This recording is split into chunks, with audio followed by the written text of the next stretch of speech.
نحمدہ نصلی علی رسولہ الکریم اما بعد فاعوذ باللہ من الشیطان الرجیم بسم اللہ الرحمن الرحیم۔ سورہ بقرہ آیت مبارکہ نمبر 62۔ بسم اللہ الرحمن الرحیم۔ ان الذین آمنوا والذین ہادوا والنصارى والصابئین من آمن باللہ والیوم الآخر وعمل صالحا فلہم اجرہم عند ربہم ولا خوف علیہم ولا ہم یحزنون۔ آمنت باللہ وصدق اللہ العظیم۔ ترجمہ: بے شک وہ لوگ جو ایمان لائے اور جو یہودی بنے اور نصرانی اور بے دین ہیں، جو اللہ اور آخرت کے دن پر ایمان لایا اور نیک عمل کیے، تو ان لوگوں کے لیے ان کا اجر ہے ان کے رب کے پاس، اور نہ ان پر کوئی خوف ہوگا اور نہ ہی وہ غمگین ہوں گے۔ اس آیت مبارکہ میں جو بتایا جا رہا ہے جو لوگ ایمان لائے، اب یہاں ایمان کی شاخیں سمجھ لیں۔ اللہ اور اس کے رسول، اللہ پر لا الہ الا اللہ محمد رسول اللہ صلی اللہ علیہ وسلم، اللہ پر ایمان، نبی پاک صلی اللہ علیہ وسلم پر ایمان، اور تمام انبیاء کرام علیہ السلام پر ایمان۔ یہ یہاں جو وضاحت نہیں ہے، اور ہر آیت میں پوری تفاصیل نہیں دی جائیں گی۔ کئی لوگوں نے یہاں سے نتیجہ نکالا ہے کہ ایمان لانا کافی ہے، اور ایمان کی جو شاخیں ہیں انہیں گننے میں انہوں نے ہیر پھیر کی ہیں، اور اس طرح کے کئی جو فتنے فساد آج دنیا میں پھیلے ہوئے ہیں۔ چونکہ 14 صدیاں ہو گئی ہیں، قرآن کو تو یہ چھیڑ نہیں سکتے، اِنَّا نَحْنُ نَزَّلْنَا الذِّكْرَ وَإِنَّا لَهُ لَحَافِظُونَ، لیکن کئی لوگوں نے اس کے مطلب میں غلطیاں لگائی ہیں۔ اب جنہوں نے جان بوجھ کے لگائی ہیں تو اللہ ان سے حساب لینے کے لیے کافی ہیں، اور جنہیں غلطی لگ گئی اور وہ اپنے پیچھے انہوں نے لوگوں کو بھی غلط کیا تو ان کے پیچھے وہی لگیں گے جنہوں نے قرآن نہیں پڑھا ہوگا۔ اس طریقے سے قرآن کو پڑھنا اپنی آنکھوں سے اور اپنے اللہ تعالیٰ کے ذریعے کسی بھی عالم کے پیچھے اس کا احترام کرتے ہوئے لگنا اچھی بات ہے، لیکن قرآن کو خود سے پڑھ کے خود سے محنت کرنی وہ اصل مرحلہ ہے کہ ہر انسان آنکھیں کھولے، دماغ لگائے، پورا قرآن پڑھے، تو یہ بات آرام سے وہ سمجھ جائے گا، اور کسی بھی بے دین اور جو بھی انسان اسے اس کا دین چھیننا چاہتا ہے تو اللہ کی رحمت سے وہ اسے ایسے ہی حرکت کرنے ہی نہیں دے گا۔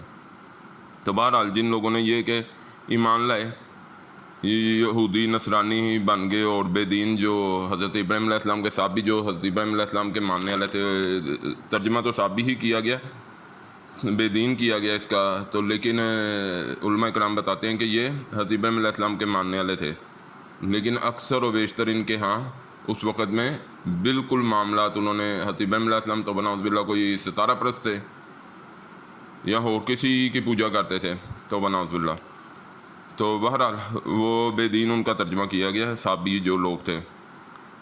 اور جو اس میں ڈیفینیشن ہے اللہ اور آخرت کے دن پر ایمان لانا، یہ ضروری بتایا جا رہا ہے اس آیت سے جنہوں نے نتیجہ نکالا ہے۔ تو رسول کے بغیر تو آپ کا ایمان مکمل ہی نہیں ہو سکتا، کیونکہ رسول کے ذریعے نبی صلی اللہ علیہ وسلم تو بناؤذ باللہ اگر انہیں آپ، اور یہ اکبر کے دور میں ہوا تھا، دین الہی آیا تھا، ایک فتنہ اس وقت پھیلا تھا، اور آج تک جو جن کے دنوں میں کجی ہے وہ پھر اس میں سے غلط مطلب نکالنے کی کوشش کرتے ہیں، اور اس آیت سے جو غلط مطلب نکالنے کی کوشش کر رہے ہیں، اللہ اور یوم آخرت پر ایمان جو ہے اور نیک عمل کرے، اللہ پر ایمان لے آئے، آخرت پر ایمان لے آئے اور نیک عمل کرے، تو نبی پاک صلی اللہ علیہ وسلم پر ایمان کے بغیر تو آپ کا ایمان مکمل ہی نہیں ہوتا، کیونکہ ذریعہ تو نبی صلی اللہ علیہ وسلم ہے اور مکمل ذریعہ، اور وہ دین انہوں نے دیا جس کے لیے اللہ رب العزت نے آیت مبارکہ نازل کیا۔ اِنَّا نَحْنُ نَزَّلْنَا الذِّكْرَ وَإِنَّا لَهُ لَحَافِظُونَ، ہم نے ذکر کو نازل کیا اور ہم ہی اس کی حفاظت کرنے والے ہیں۔ 14 صدیاں گواہ ہیں کہ اللہ نے اس دین کی حفاظت کی ہے، اور اللہ ہی بے شک کریں گے۔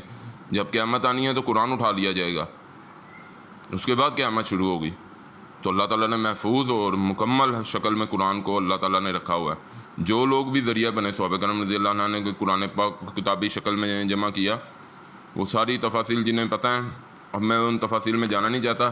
بہرحال ہمارا یہ ماننا ہے کہ اللہ کے حکم سے، اور اس آیت سے ہمیں دلیل ملتی ہے کہ اللہ نے اس کی حفاظت کیا قرآن پاک کی، اور روز حشر تک اللہ ہی کی حفاظت میں قرآن پاک۔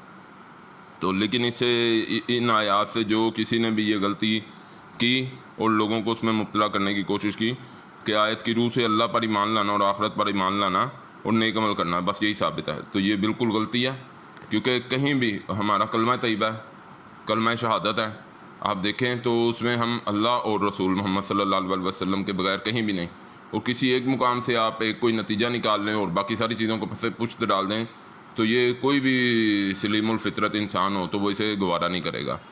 بار بار ہمیں جو پڑھایا جاتا ہے لا الہ الا اللہ محمد رسول اللہ صلی اللہ علیہ وسلم، اللہ کے سوا کوئی معبود نہیں اور محمد صلی اللہ علیہ وسلم اللہ کے رسول ہیں.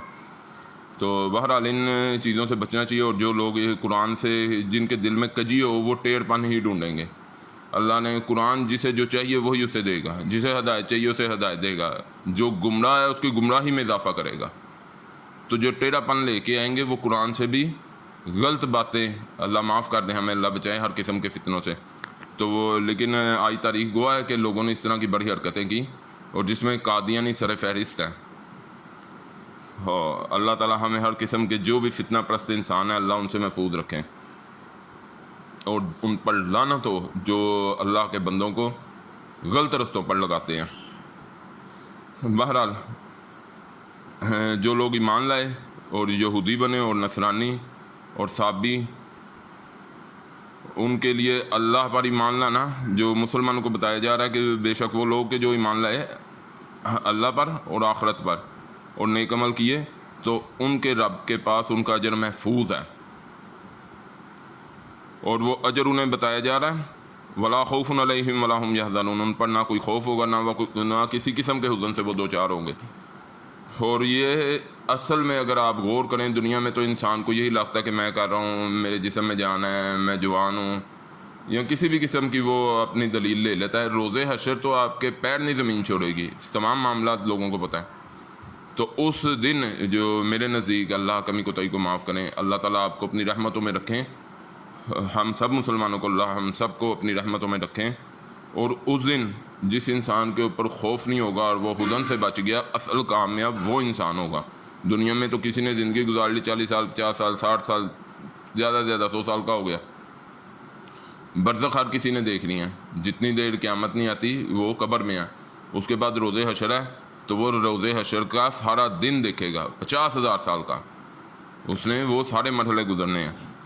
تو بہرحال اللہ ہمیں توفیق دیں، اللہ ہمیں ان جنہوں نے بھی کوئی قرآن میں نقب لگا کے اور ہمارا ایمان کھانے کی کوشش کی تو اللہ ہمیں بچائیں. لیکن اس کے لیے سب سے بڑی محنت قرآن اپنی آنکھوں سے پڑھو اور سمجھنے کی کوشش کرو. اللہ ہمیں سمجھ کی اور سب سے زیادہ نئے کمال کی توفیق عطا فرمائیں. وآخر دعوانا الحمد للہ رب العالمین.